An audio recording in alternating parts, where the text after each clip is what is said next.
চলো আচ্ছা ঠিক আছে। আসসালামু আলাইকুম। আজকে বেসিক্যালি আমরা এক্সপেরিমেন্ট 3 এর থিওরিটা দেখব। So experiment 3 is regarding experiment 03 which is regarding determination of vector group, হ্যাঁ, vector group of a three phase three winding transformer. এটা এখানে লিখে দিই XFR। হ্যাঁ, সো ট্রান্সফরমারের ভেক্টর গ্রুপ সম্পর্কে আসলে আমরা ধারণা নিব। এটা খুবই ইম্পর্ট্যান্ট একটা কনসেপ্ট। যদি আপনি কোনো চাকরি বা বিভিন্ন ইন্টারভিউ দিতে চান পাওয়ার সেক্টর রিলেটেড, এখান থেকে অনেক সময় প্রশ্ন করে যে ভেক্টর গ্রুপ, ট্রান্সফরমারের ভেক্টর গ্রুপ এই জিনিসটা আসলে কি। হ্যাঁ, সো সাপোজ আমরা একটা কনটেক্সট চিন্তা করি। হ্যাঁ, কনটেক্সট হচ্ছে এরকম, ধরেন ড্যাফোডিলে 2019 সাল চলতেছে। সো 2019 সালে ড্যাফোডিলের সাবস্টেশনে একটা ট্রান্সফরমার ইউজ করতো যেইটার রেটিং হচ্ছে 100 MVA। 100 MVA একটা ট্রান্সফরমার ইউজ করতো। হ্যাঁ, তো স্বাভাবিকভাবে ড্যাফোডিলের লোড ছিল তখন ধরলাম 80 MVA। এত রেটিং এ বেসিক্যালি ড্যাফোডিল সার্ভ করতে পারতো। সো 100 গুড এনাফ, 20 আমার মার্জিনের উপরে আছে। তো এখন 2025 সালে এসে আমরা দেখতে পাইলাম যে ডিমান্ড বেড়ে গেছে। ডিমান্ড হয়ে গেছে হচ্ছে আমার 180 MVA। তো এখন সাধারণত ডিমান্ড তো বেসিক্যালি আমার রিয়েল পাওয়ারের থাকে, বাট এজ এ হোল আমি আসলে ওই অ্যাপারেন্ট পাওয়ার দিয়ে দেখাইলাম। তো এখন এই যে 180 MVA এর যে রিকোয়ারমেন্ট, এইটা এই 100 MVA ট্রান্সফরমার দিয়ে কিন্তু কি হবে না, ফিল আপ হবে না। তো ড্যাফোডিলের কাছে আরেকটা 100 MVA ট্রান্সফরমার ছিল। 100 MVA এর আরেকটা ট্রান্সফরমার ড্যাফোডিলের কাছে আছে বা ছিল। তো তারা ডিসিশন নিল যে আচ্ছা এখানে আছে 100, এখানে আছে 100, এই দুইটাকে এমন ভাবে ইউজ করে আমরা এই 180 এর ডিমান্ড ফিল আপ করতে পারি কিনা। উত্তরটা হচ্ছে হ্যাঁ, আমরা পারি। কিভাবে? এই দুইটা ট্রান্সফরমারকে আমাদেরকে তখন প্যারালাল অপারেশনে চালাইতে হবে, অর্থাৎ দুইটা ট্রান্সফরমার প্যারালালি আমরা এইভাবে চালাইলে তারা তাদের নিজস্ব সিনক্রোনাইজেশনের থ্রুতে লোডটা ভাগ করে নিয়ে যাবে। অর্থাৎ টোটাল 200 দিয়ে 200 এই ট্রান্সফরমার হিসেবে আমি 180 MVA এর ডিমান্ড ফিল আপ করতে পারবো। তো এখন প্রত্যেকটা ট্রান্সফরমারের কিন্তু কি আছে, ফেজ আছে। অর্থাৎ থ্রি ফেজ ট্রান্সফরমার, যেহেতু তিনটা ওয়েন্ডিং, তিনটা phase, A B C phase, আর এটাও ধরলাম হচ্ছে আমার এ বি সি ফেজ। এইভাবে লিখলাম জাস্ট হচ্ছে অ্যানোটেশনের সুবিধার জন্য। হ্যাঁ, তো এভাবেও বেসিক্যালি এখান থেকেও তিনটা ফেজ বেরোবে, তাই না? এটা হচ্ছে প্রাইমারি সাইড ধরলাম, আর এটা প্রাইমারি সাইড, এটা সেকেন্ডারি সাইড, এটাও সেকেন্ডারি সাইড। সো ধরলাম আমি এ এইটা, বি এইটা, সি এইটা, এটাও এ, এটাও বি, এটাও সি। তো আমরা বুঝতে পারলাম এই 180 এর ডিমান্ড ফিল আপ করার জন্য এই 100 এই দুইটা ট্রান্সফরমারকে আমাদের প্যারালাল অপারেশনে চালাইতে হবে। সো প্যারালাল অপারেশনে যদি চালাই তাহলে এইভাবে একটা কানেকশন দিয়ে দিলাম, এইভাবে একটা কানেকশন দিয়ে দিলাম, এইভাবে একটা কানেকশন দিয়ে দিলাম, এ এর সাথে এর, বি এর সাথে বি এর, সি এর সাথে সি এর। সো আলটিমেটলি এইটা এইটা এইটা এটা হয়ে গেল আমার এ, এটা হয়ে গেল বি, এটা হয়ে গেল সি। তো সিমিলারলি আমার এখানেও আমি হচ্ছে এর সাথে সি মিলে গেছে। আচ্ছা যাই হোক, উল্টা হয়ে গেছে, এটা চেঞ্জ করি। এটা হচ্ছে ধরলাম এ, এটা ধরলাম হচ্ছে সি, ওই সুন্দর করে ড্র করার জন্য বেসিক্যালি এই টেকনিকটা। সো এইটা এভাবে কানেক্ট করলাম, এ থেকে বের হইলো, বি থেকে বের হইলো, সি থেকে হচ্ছে আমার বের হইলো এ বি সি। তাহলে এটা টোটালি অ্যাজ এ প্যাকেজ আমি 180 এর ডিমান্ডটা কি করতে পারবো, ফিল আপ করতে পারবো দুইটা 100 ট্রান্সফরমার প্যারালালি কানেক্ট করে। হ্যাঁ, এখন ট্রান্সফরমারের একটা বৈশিষ্ট্য আছে। কি? ট্রান্সফরমারের একটা বৈশিষ্ট্য আছে যে স্বাভাবিকভাবে একটা স্টেপ আপ ট্রান্সফরমারের প্রাইমারি এবং সেকেন্ডারি, অর্থাৎ প্রাইমারিতে আপনি যেই ভোল্টেজটা দিবেন সেইটা সেকেন্ডারিতে এসে কি হয়ে যাবে, হাই হয়ে যাবে। এটাই তো স্টেপ আপ, তাই না? স্টেপ আপ হয়ে গেছে। এখন আমি যদি এটা গ্রাফে ড্র করার চেষ্টা করি, গ্রাফে ড্র করার যদি চেষ্টা করি, এটা ধরলাম হচ্ছে আমার ভোল্টেজের অ্যাক্সিস, আর এটা হচ্ছে ধরলাম হচ্ছে আমার টাইমের অ্যাক্সিস। হ্যাঁ, তাহলে প্রথমে আমি প্রাইমারির ভোল্টেজটা ড্র করি। এটা হচ্ছে আমার প্রাইমারি সাইডের ভোল্টেজটা। তো এই প্রাইমারি সাইডের এ বি সি, তারপর হচ্ছে এইটা হচ্ছে ধরলাম হাই ভোল্টেজ সাইডের এ বি সি, এই প্রাইমারির ভোল্টেজ হচ্ছে এইটা। দেন সেকেন্ডারিতে এসে এই ভোল্টেজটা কি হয়ে যাবে, বেড়ে যাবে, তাই না? তো আপনি যখন এই জিনিসটা প্লট করবেন, ভোল্টেজটা বেড়ে যাবে। তো অ্যাকচুয়ালি হওয়ার কথা কি ছিল, যে বেড়ে ভোল্টেজটা এই হাই অ্যামপ্লিটিউডের হয়ে যাবে।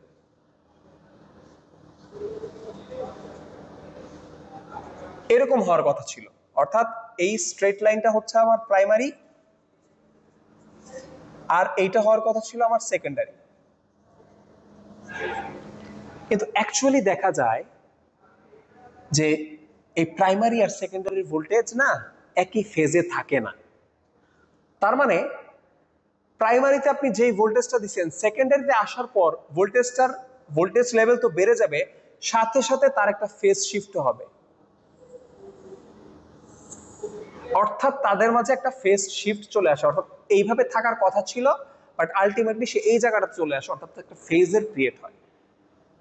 তো এই যে প্রাইমারি এবং সেকেন্ডারির মাঝে একটা ফেজ ডিফারেন্স আছে, সেইটা জানাটা অনেক ইম্পর্টেন্ট। কেন? সো সাপোজ ধরলাম আমাকে বলে দিল যে এইটার প্রাইমারি সাইড হচ্ছে লো ভোল্টেজ সাইড, তার মানে এটা লো ভোল্টেজ সাইড, আর এইটার সেকেন্ডারি সাইড হচ্ছে high voltage side. So that's why এটা একটা স্টেপ আপ ট্রান্সফরমার। এবং প্রাইমারি থেকে সেকেন্ডারিতে যখন ভোল্টেজটা চলে আসে, তাদের মাঝে একটা ফেজ ডিফারেন্স থাকে, বলে দিল এটা হচ্ছে +30 ডিগ্রি, +30 ডিগ্রি এই ফেজ ডিফারেন্সটা আছে। এখন এইটা তো ডিফারেন্ট ট্রান্সফরমার টু ট্রান্সফরমার ভ্যারাই করবে, তাই না? কিভাবে? ধরলাম ড্যাফোডিলের কাছে যেই দুইটা ট্রান্সফরমার ছিল, একটা হচ্ছে সিমেন্সের আর একটা হচ্ছে এনার্জি প্যাকের। হ্যাঁ, এবং আপনি এই দুইটা প্যারালালি লাগাই দিছেন। তো লাগাই দেওয়ার ফলে এইটা ধরলাম লো ভোল্টেজ সাইড, এটাও লো ভোল্টেজ সাইড, এটা হাই ভোল্টেজ সাইড, এটা হাই ভোল্টেজ সাইড। এখন এই ট্রান্সফরমারটা প্রাইমারি থেকে সেকেন্ডারিতে ভোল্টেজ স্টেপ আপ করার সময় ধরলাম ফেজ ডিফারেন্স করে হচ্ছে 15 ডিগ্রি, আর এই ট্রান্সফরমারটা প্রাইমারি থেকে সেকেন্ডারিতে ভোল্টেজ শিফট করার সময় ফেজ ডিফারেন্স করে 30 ডিগ্রি। তাহলে দেখেন এখন এদের মাঝে কিন্তু কি একটা ফেজ ডিফারেন্স চলে আসছে, তার মানে তারা এট এ টাইমে একই ভোল্টেজ দিবে না। তার মানে তাদের মাঝে, তাদের প্রাইমারি সি ফেজের মাঝে, এ ফেজের মাঝে, বি ফেজের মাঝে একটা ভোল্টেজ ডিফারেন্স ক্রিয়েট হয়ে যাবে। তার মানে এদের মধ্যে একটা সার্কুলেটিং কারেন্ট ফ্লো হবে, যেটা আমার লস বাড়ায় দিবে, সিস্টেমের জন্য ভালো না। তার মানে আমি বুঝতে পারলাম যে দুইটা ট্রান্সফরমার যদি প্যারালাল অপারেশনে চালাইতে হয়, তাহলে তাদের এই ফেজ ডিফারেন্স, এই জিনিসটা জানা ইম্পর্টেন্ট, যেন তাদের এই জিনিসগুলো সেম জিনিসের থেকে তারা অ্যাকচুয়ালি ভোল্টেজটা পাওয়ারটা কি করতে পারে, ডেলিভার করতে পারে। তো এই যে কথাগুলো বললাম যে low voltage side, high voltage side, তারপরে তাদের মাঝে ফেজ ডিফারেন্স, এই তিনটা জিনিস একটা কোড দিয়ে রিপ্রেজেন্ট করা হয় ট্রান্সফরমারে, আর এই কোডটাই হচ্ছে এই ট্রান্সফরমারের ভেক্টর গ্রুপ। ঠিক আছে? তো সাপোজ ধরলাম আমার কাছে যে ট্রান্সফরমারটা আছে, এই ট্রান্সফরমারের লো ভোল্টেজ সাইডটা ডেল্টা কানেক্টেড এবং হাই ভোল্টেজ সাইডটা ওয়াই কানেক্টেড। সো তাদের মাঝে আবার ফেজ ডিফারেন্স আছে 30 ডিগ্রির। তো ভেক্টর গ্রুপ, এই ট্রান্সফরমারটার ভেক্টর গ্রুপ হবে, প্রথমে আমি তার হাই ভোল্টেজ সাইডের কানেকশনটা কি আছে সেটা লিখবো, তারপর তার লো ভোল্টেজ সাইডের কানেকশনটা কি আছে সেটা লিখবো, তারপর তার মাঝে ফেজ ডিফারেন্স কত আছে সেটা লিখবো, ফেজ ডিফারেন্স সেটা লিখবো। তার মানে তিনটা খণ্ডে আমি কি করতে পারি, আমার ভেক্টর গ্রুপটাকে রিপ্রেজেন্ট করতে পারি। এখন এইটার ক্ষেত্রে আমরা দেখি হাই ভোল্টেজ সাইডের যে কানেকশনটা আছে সেইটা ক্যাপিটাল লেটার লিখবো, লো ভোল্টেজ সাইডের যে কানেকশনটা আছে ওইটা চিহ্নিত করার জন্য আমি হচ্ছে স্মলার কেসে লিখবো। আর ফেজ ডিফারেন্স এটা একটা স্পেশাল মেথডে আমরা হচ্ছে ইন্ট্রোডিউস করবো, সেটা একটু পরে দেখাচ্ছি। সো এখানে হাই ভোল্টেজ সাইডের কানেকশনটা আছে ওয়াই, তাহলে এটা বড় হাতের ওয়াই দিয়ে লিখবো। লো ভোল্টেজ সাইডের কানেকশন আছে ডেল্টা, তাহলে এটা ছোট হাতের ডি দিয়ে লিখবো। তারপরে তাদের মাঝে ফেজ ডিফারেন্স আছে 30 ডিগ্রি। এই 30 ডিগ্রির জন্য একটা স্পেশাল কোড ব্যবহার করা হয়, সেটা হচ্ছে 11। সো YD11 অর্থাৎ তার high voltage side Y connected, low voltage side delta connected, এবং এই প্রাইমারি এবং সেকেন্ডারির মাঝে 30 ডিগ্রি ফেজ ডিফারেন্স, সেটার কোড হচ্ছে 11। তার মানে আপনি যদি দেখেন যে কোন একটা ট্রান্সফরমার ভেক্টর গ্রুপ YD11, এটা আসলে বোঝায় তার হাই ভোল্টেজের কানেকশন, তার লো ভোল্টেজের সাইডের কানেকশন এবং তাদের মাঝে ফেজ ডিফারেন্স। এইটা হচ্ছে ভেক্টর গ্রুপের কনসেপ্ট। তাহলে এখন আরেকটা প্রশ্ন থেকে যায় যে এই যে মাত্র বললাম যে 30 ডিগ্রির জন্য আমার এই কোড 11, এটা কোত্থেকে আসলো? এটার জন্য আমাদের আসলে ঘড়ির কাঁটার দিকে তাকাইতে হবে। তো আমরা ঘড়ির কাঁটার দিকে চলে যাই। হ্যাঁ, তো এটা মুছে ফেলতেছি, এইটা আমরা মুছে ফেলতেছি। হ্যাঁ, সো আমরা জানি ঘড়ির কাঁটা এইটাতে আছে 12, এক্স্যাক্টলি তার অপোজিটটাতে আছে হচ্ছে 6, এই বরাবর আছে হচ্ছে 3, এই বরাবর আছে হচ্ছে 9। হ্যাঁ, তাহলে এইখানে আছে 1, এখানে আছে 2, এখানে আছে 4, এখানে আছে 5, এখানে আছে 7, এখানে আছে 8, এখানে আছে 10, এখানে আছে 11। এইভাবেই কিন্তু বেসিক্যালি ঘড়ির কাঁটাটা থাকে। আমি লিখে দিচ্ছি 1 2 3 4, এই 3 দুইবার লিখে ফেলছি, 4 আর হচ্ছে 5 6 7 8 9 10 11। হ্যাঁ, এখন ঘড়ির কাঁটা এই সম্পূর্ণ সার্কেলটা 360 ডিগ্রি। সো দ্যাটস ওয়াই 360 কে যদি 12 দিয়ে ভাগ করি তাহলে প্রতিটা ভাগ এই 12-র সাথে 30 ডিগ্রি করে অ্যাঙ্গেল উৎপন্ন করে। সো এই 12টা হচ্ছে আমার রেফারেন্স। 12 থেকে আমি যদি 1 2 3 4 এই দিকে ঘুরি, এই অ্যাঙ্গেলটা হচ্ছে আমার ঘড়ির কাঁটার দিকে হয়। সো দ্যাটস ওয়াই এই অ্যাঙ্গেলটা হবে নেগেটিভ, অর্থাৎ এই সাইডের জিনিসটা দিয়ে আমি ল্যাগিং বোঝাবো। আর 12 থেকে 11 থেকে এই 6 পর্যন্ত, অর্থাৎ এই দিকে যদি আমি ঘুরি, এটা হয় অ্যান্টি ক্লকওয়াইজ, তো এটার অ্যাঙ্গেল হবে পজিটিভ, তো আমি এটা দিয়ে লিড বোঝাবো। তো এই যে মাত্র বললাম যে +30 ডিগ্রি, এইটা বোঝাচ্ছি 11 দিয়ে। আপনি খেয়াল করে দেখেন 12-র সাথে 30 ডিগ্রি অ্যাঙ্গেলে যদি আপনি ঘড়ির কাঁটা দেন, সেটা 11 নির্দেশ করে। সিমিলারলি আমার ফেজ ডিফারেন্স যদি হইতো 90 +90, তাহলে আমি 12-র সাথে 90 ডিগ্রি অ্যাঙ্গেল তৈরি করা হচ্ছে 9 +9, তাহলে আমার এই কোডটা কত হইতো? 9। সিমিলারলি যদি আমি দেখি যে আমার প্রাইমারি সাইডের চাইতে সেকেন্ডারি সাইড হচ্ছে ল্যাগ করে, হোয়াট অ্যাবাউট আমি দিলাম যে আমি দেখতে পাইলাম ল্যাগিং হচ্ছে -150 ডিগ্রি, সেলসিয়াস তো হবে না, শুধু ডিগ্রি হবে। তাহলে মাইনাস দিকে যাব 30 60 90 120 150, তার মানে এই দিকে আসতেছে এইটা, তার মানে আমার ফেজ ডিফারেন্সটা হবে 5। তার মানে ভেক্টর গ্রুপ আসলে এটা বেসিক্যালি একটা কোড, যেই কোডটা দিয়ে আমরা বেসিক্যালি ট্রান্সফরমারের হাই ভোল্টেজ এবং লো ভোল্টেজ সাইডের তার কানেকশনের কনফিগারেশন বুঝতে পারি, এবং তাকে যখন কানেক্ট করব তখন প্রাইমারি এবং সেকেন্ডারির মাঝে ফেজ ডিফারেন্সটা কত হবে সেইটার ধারণা পাই। তো এই কমপ্লিট জিনিসটাকেই বলা হয় আমার ভেক্টর গ্রুপ। সো আমি যদি এরকম একটা ভেক্টর গ্রুপ লিখি DY7, তাহলে এটা আসলে কি বোঝাবে? এটা বোঝাবে এটা এমন একটা ট্রান্সফরমার যেটা high voltage side delta connected, low voltage side Y connected, এবং প্রাইমারি এবং সেকেন্ডারি, আবার বলতেছি এই ডিফারেন্সটা বলার সময় কিন্তু আমরা হাই লো বলবো না, প্রাইমারি এবং সেকেন্ডারি সাইডের মাঝে ফেজ ডিফারেন্স কত? 7। আর 7 কোথায় আসে? এখানে আসে। তো 12-র সাথে 7 যদি নেই, তার মানে এটা আসবে +150 ডিগ্রি, তার মানে তার ফেজ ডিফারেন্স হচ্ছে লিডে আছে, 150 ডিগ্রি লিডে আছে। ঠিক আছে, সো এইভাবে জিনিসগুলো আমরা ডিনোট করব।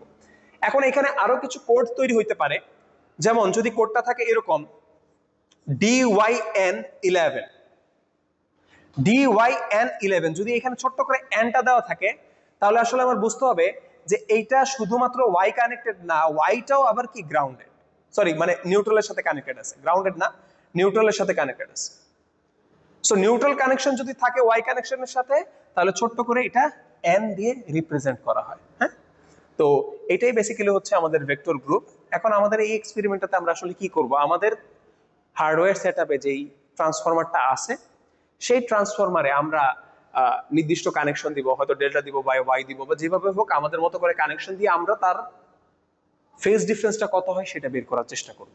হ্যাঁ, এটাই হচ্ছে আমাদের এই টেস্টের মুখ্য উদ্দেশ্য, হার্ডওয়্যার সেটআপে এটা করব।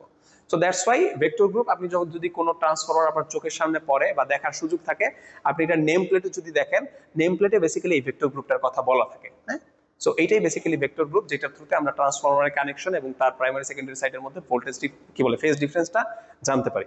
সো এখন কিছু কিছু ট্রান্সফরমারে আবার কিছু স্পেশাল কানেকশন দেখা যায়। হ্যাঁ, এর মধ্যে একটা কানেকশন হচ্ছে zigzag connection. Zigzag connection, so এই জিগজ্যাগ কানেকশনটা সম্পর্কে আমরা একটু আইডিয়া নিই। জিগজ্যাগ কানেকশনটা হচ্ছে ওয়াই কানেকশনের একটা স্পেশাল ফর্ম, যেটা বেসিক্যালি একটু মডিফিকেশনের থ্রুতে আসে। খেয়াল করে দেখি, আগে ওয়াই কানেক্টেড ফেজটা এরকম ছিল যে সবগুলো ফেজ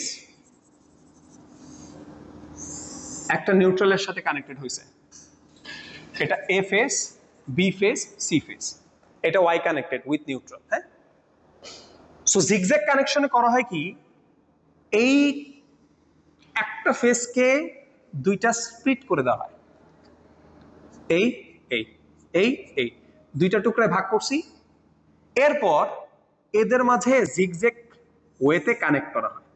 অর্থাৎ এই এর সাথে বেসিক্যালি আলটিমেটলি আমি কানেকশনটা দেখতে পাবো সি এর। তার মানে এটা এ আছে, বি আছে, সি আছে, বাট এখন এ এর অর্ধেক বি এর সাথে কানেক্টেড, বি এর অর্ধেক সি এর সাথে কানেক্টেড, সি এর অর্ধেক আবার এ এর সাথে কানেক্টেড। এইভাবে বেসিক্যালি মিসম্যাচ করে দেওয়া হয়। মানে মিসম্যাচ বলতে হচ্ছে কানেকশনটা ক্রস করে দেওয়া হয়, যেটাকে বলা হয় জিগজ্যাগ কানেকশন। জিগজ্যাগ কানেকশন, এটার কিছু অ্যাডভান্টেজ আছে, হারমোনিক্স মিটিগেশন বা ফল্ট কারেন্ট মিটিগেশনে এটা কিছু ভূমিকা পালন করতে পারে। সো এই জিগজ্যাগ কানেকশনের জন্য কোডটা যদি আমরা ZD11, তাহলে বুঝতে হবে তার হাই ভোল্টেজ সাইড জিগজ্যাগ কানেকশনে আছে, লো ভোল্টেজ সাইড ডেল্টা কানেকশনে আছে, আর প্রাইমারি এবং সেকেন্ডারির মাঝে ফেজ ডিফারেন্স হচ্ছে +30 ডিগ্রি। সো এইটা ছিল ওভারঅল আমাদের ফেজ ডিফারেন্সের কি বলে ভেক্টর গ্রুপের থিওরিটা, বেসিক্যালি ভেক্টর গ্রুপটা আমরা কিভাবে এক্সপ্লেন করব। ঠিক আছে, তো এটাই মোটামুটি আমাদের কনসেপ্ট। এখন হার্ডওয়্যার সেকশনটাতে আমরা দেখবো যে কি ধরনের ডাটা বেসিক্যালি আমরা কালেক্ট করে এক্সপেরিমেন্টটা কিভাবে করব। সো আশা করি আপনারা এই থিওরি পোর্শনটা ভালো মতো বুঝতে পারছেন। ধন্যবাদ।